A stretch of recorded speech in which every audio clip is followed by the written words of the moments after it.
Hello mga Mars! For today's video, ayan, medyo late na tong video na to kasi ito yung trip namin last year papuntang Palawan. Ayan, so nagbiyahe kami and this is a very special trip kasi first time nilang lilipad, first time nilang sumakay ng airplane. Ayan, silang tatlo.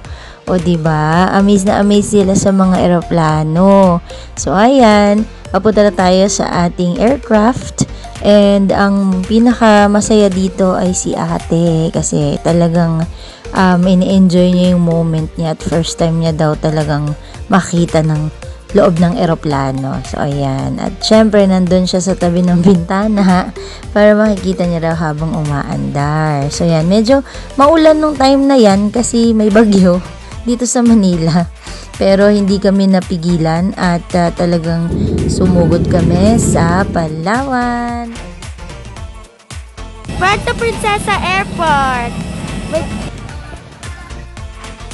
1 hour and 45 minutes yung binahe namin papunta doon sa aming first hotel, which is ang Astoria, Palawan. Ayan, so dito kami unang mag-stay para magpahinga since hapon na kami dumating, and very accommodating sila, very friendly yung mga staff, and ang ganda nitong hotel na to, and hotel and resort. So napakalaki ng napakalawak at napakalaki ng paligid. Dito tayo sa likod Ang ganda dito. Walang tao. Taray!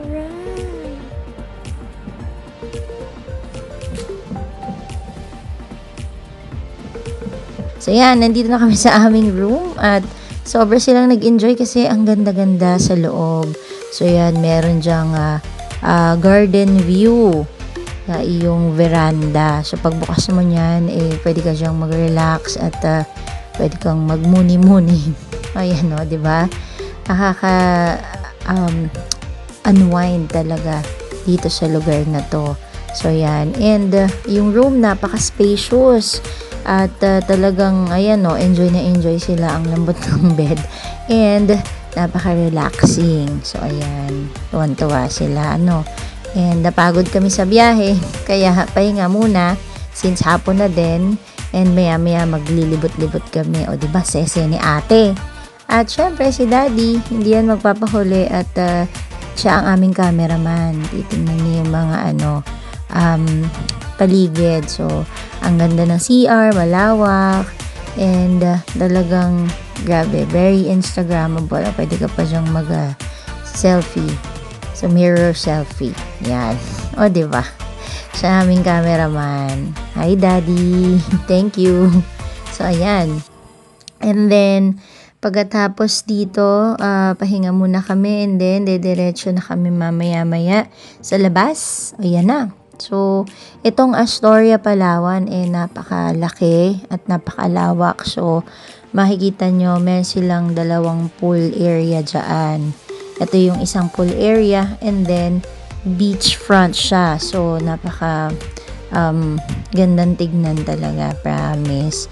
Sobrang relaxing. So, yan, pwede kayong mag-ikot-ikot dyan. And then, free yung kanilang buffet breakfast dito. Tapos, ayan, syempre, para makapunta ka dun sa kanilang restaurant, kailangan mo ng cart kasi nga masyado siyang malawak, masyadong malaki yung area.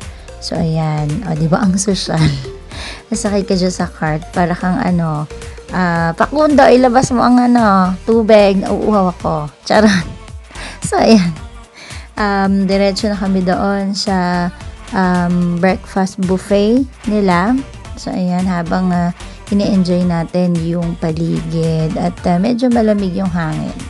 So ayan, ang kanilang, ito yung isang pool area kung saan dito yung swimming area natin, So ayan, enjoy na enjoy sila. Syempre, this is day 1, hindi na kami nakapunta pala ng underground river kasi medyo magwawala tong batang to maingay, bawal daw doon yung maingay.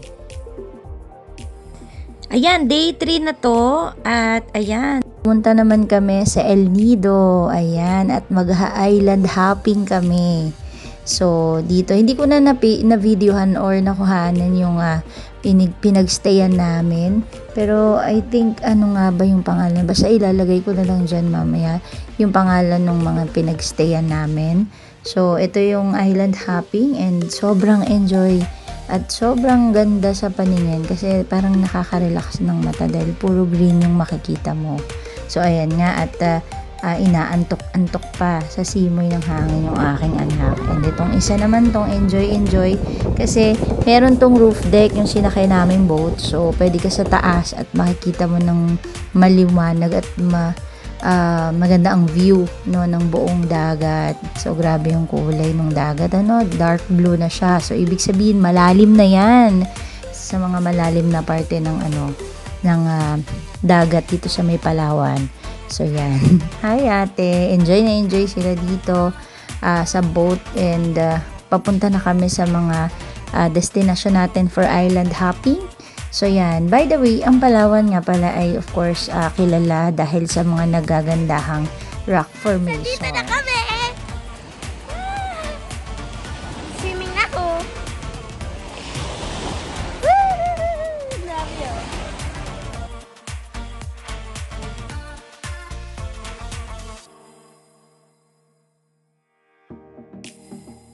Ayan, o dyan lang kami kasi ayaw niya mag-swimming. And syempre, enjoy si daddy tsaka si ate. Sila yan talagang for the swimming. Saya-saya. And for the snorkeling yung mga yan. So, sila yan.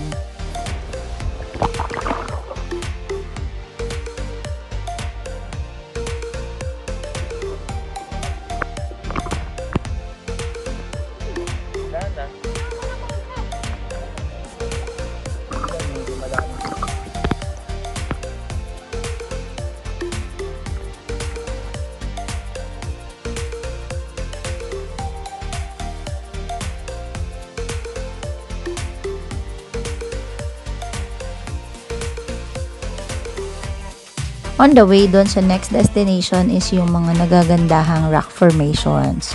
So, ayan, dito na yun. Yung famous spot kung saan nagpapapicture yung mga tao, 'di ba? Yung alam mo na, pang profile picture diyan. So, yan. Hindi ko lang matandaan kung anong area na to eh. I think ito yung Big Lagoon. So, yan. Kung saan kailangan nating magkayak dyan. So, yan. Una, nakakakaba. Siyempre, may kasama akong baby at may kasama akong isang bata. Pero, enjoy talaga habang pinagmamasdan mo yung view. Napaka-majestic ng lugar.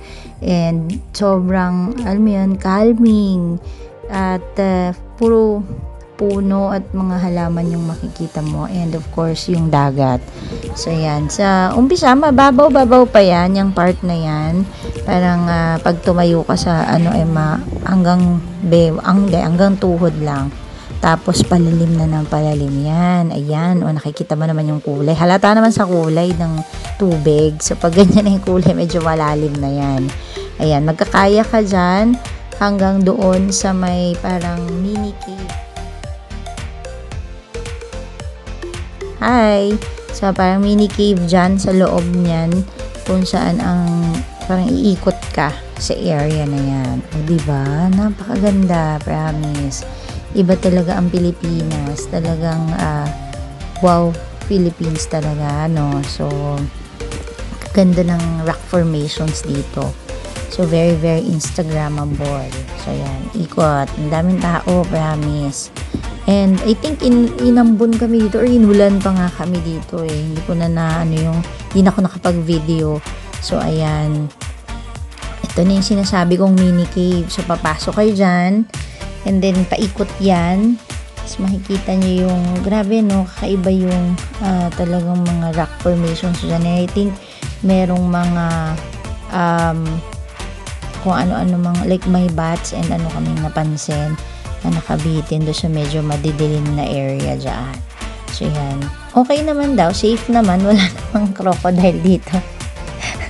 Wala pa naman napabalitaan.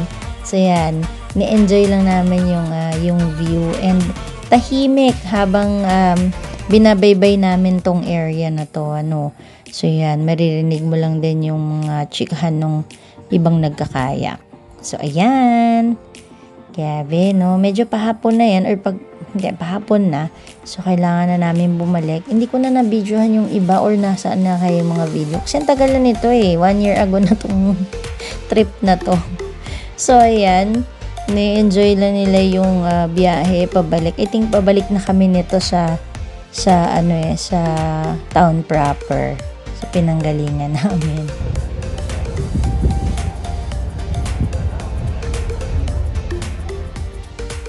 At syempre, sa bawat bakasyon at trip, darating din yung time na uuwi ka na. Ayan, pabalik na kami ng Manila niyan. So, that's our 4th day dyan sa Palawan. So, nakaka-amaze talaga. And, ayan, enjoy na ang mga bata. Pagod na rin yan. Thank you for watching. Until our next video. Bye-bye!